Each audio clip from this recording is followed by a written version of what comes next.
Bonjour, ici Rodem pour signalforex.fr en partenariat avec UFX Market. Comme chaque semaine, nous vous proposons une analyse sur la paire Euro-USD ainsi que mon sentiment pour la semaine prochaine, en l'occurrence semaine du 2 au 6 juillet 2012. Donc tout d'abord, petit récapitulatif de cette semaine. Je vais prendre le graphique pour vous montrer. Alors,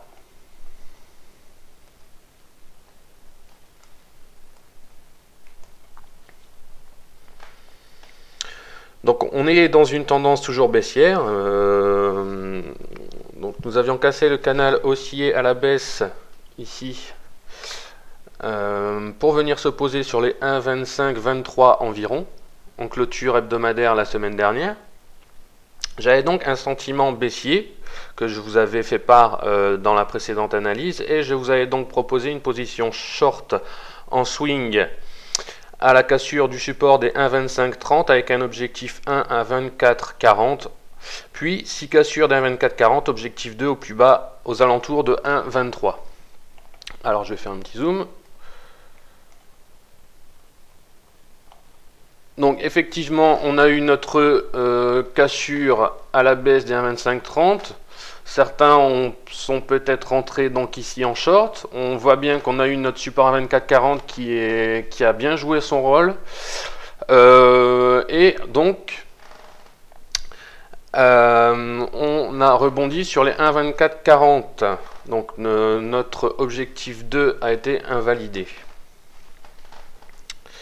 Voilà, alors cependant, après avoir touché notre objectif 1, le cours a fortement rebondi cette nuit pour revenir tester les 1,2620, 1,2630, résistance, seuil important, résistance majeure, même si elle a été franchie ces derniers temps plusieurs fois, ça reste quand même un support, un seuil important, en raison donc du sommet européen à Bruxelles cette nuit, dans la nuit du jeudi au vendredi. Cela remet évidemment de nouveau en cause notre reprise de la tendance baissière. Concernant le CCI, donc en daily, rien à signaler. J'ai aucun signal. Par contre, en H4, un signal de fort surachat me laisse penser à un probable retour pour un pullback sur les 1,2530. Donc je vais vous montrer le graphique H4.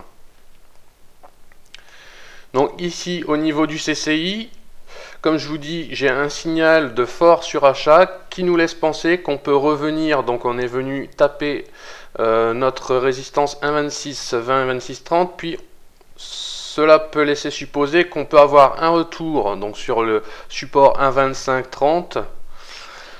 Donc un pullback pour ensuite éventuellement rebondir ou refranchir à la baisse. Tout va dépendre de la manière dont les marchés vont accueillir. Bon, là on a un sentiment de, on a un vent d'euphorie donc suite au sommet européen là depuis jeudi, depuis hier. Néanmoins, bon, il va falloir quand même laisser passer ce vent d'euphorie pour que les opérateurs puissent décortiquer un peu plus ce qui est mis en place lors de ce sommet, et donc laisser le temps aux opérateurs de vraiment acheter réellement la nouvelle, ou alors si, comme les annonces précédentes, avec les élections législatives en Grèce, puis les banques espagnoles, voir si on n'a pas un vent d'euphorie qui sera ensuite balayé par une vague baissière. Voilà, donc ça c'est concernant le signal CCI que j'ai en H4. Donc pullback éventuel sur les 1,2530. Donc je reviens sur le graphique en journalier.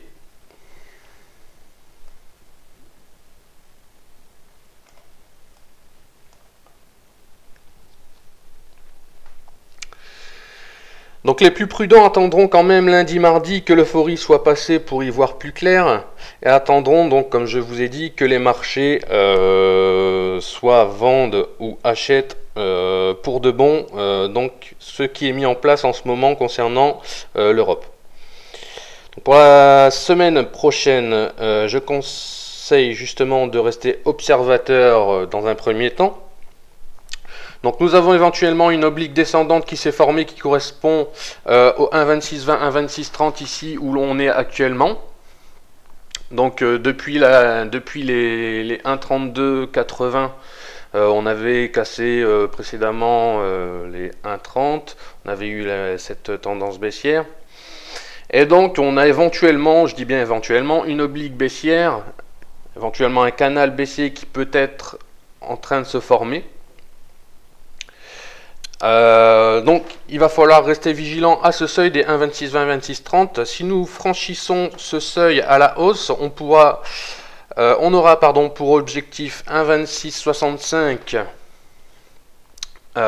qui correspond au 0,38 du retracement Fibonacci. Ensuite 1,27. Donc là, si on refranchit à la hausse les 1,2620 et 1,2630, si cassure des 1,27, nous pourrions rapidement accélérer en direction. Donc ici 1,27, si cassure de ce seuil, nous pourrions éventuellement accélérer sur notre plus haut ici à 1,2810. On restera attentif néanmoins au seuil des 1,2780 qui correspond au retracement de 0,50 de Fibonacci. A contrario, si les marchés restent baissiers, donc comme je vous dis, il va falloir plutôt être observateur en début de semaine prochaine. Donc si ces marchés restent baissiers, c'est-à-dire si les 1,2630 tiennent ici, et surtout si les 1,2520, 1,2530, donc notre seuil ici que j'ai tracé par une droite horizontale, donc support des 1,2520, 1,2530 sont cassés une nouvelle fois à la baisse, on aura le même scénario que la semaine précédente, c'est-à-dire un objectif à 1,2440 ici. Puis, si cassure à la baisse, donc un objectif 2 à 1,2320, 1,2330 ici. Voilà, donc là, ça reprendrait exactement le même scénario qu'on a eu cette semaine.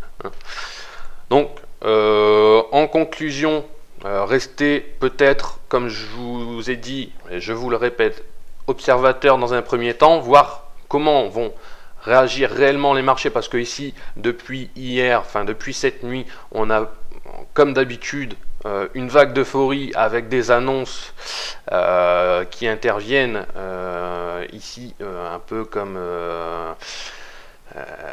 disons un cheveu sur la soupe, un cheveu sur la soupe dans notre tendance baissière. On voit bien qu'on avait une reprise de la tendance baissière et puis cette annonce la remet quand même bien en cause. Voilà, donc je vais passer rapidement au calendrier économique pour la semaine prochaine concernant l'euro-dollar. Donc lundi, nous aurons le taux de chômage à 11h, heure de Paris, avec un consensus, disons, inchangé, très légère hausse. Taux de chômage européen qui pourrait éventuellement, rester vigilant si on a vraiment un gros écart par rapport au consensus, on pourrait éventuellement avoir un impact. Cependant, on a à 16h heure de Paris donc des stats concernant les États-Unis, indice de fabrication ISM pour lundi. Donc pour mardi 3 juillet, nous n'aurons pas grand-chose concernant l'euro-dollar. Pour mercredi 4 juillet, nous aurons à 11h heure de Paris les ventes au détail de l'Union européenne, de l'Europe. Ça sera jour férié aux États-Unis, jour de l'indépendance, donc on risque éventuellement peut-être d'avoir une séance assez calme. Si on n'a pas de réelle surprise avec les ventes au détail. Donc une séance journalière peut-être assez calme, surtout l'après-midi, sachant que les marchés américains seront fermés apparemment. Le jeudi 5 juillet, donc là par contre on aura une grosse journée, on aura tout d'abord à midi les commandes industrielles allemandes pour l'Europe, Et surtout à 13h45, dont on a l'annonce des taux d'intérêt de la Banque Centrale Européenne qui sont attendus par le consensus à la baisse. Alors donc là, va falloir être très attentif à cette annonce qui aura certainement un impact assez important sur le marché. Ensuite, vendredi 6 juillet, on n'aura plus grand chose comme statistique. Je vous dis, je pense que la grosse stat de cette semaine, ça sera surtout le jeudi avec l'annonce des taux d'intérêt de la Banque Centrale Européenne. Voilà. Voilà, donc l'analyse pour aujourd'hui est maintenant terminée.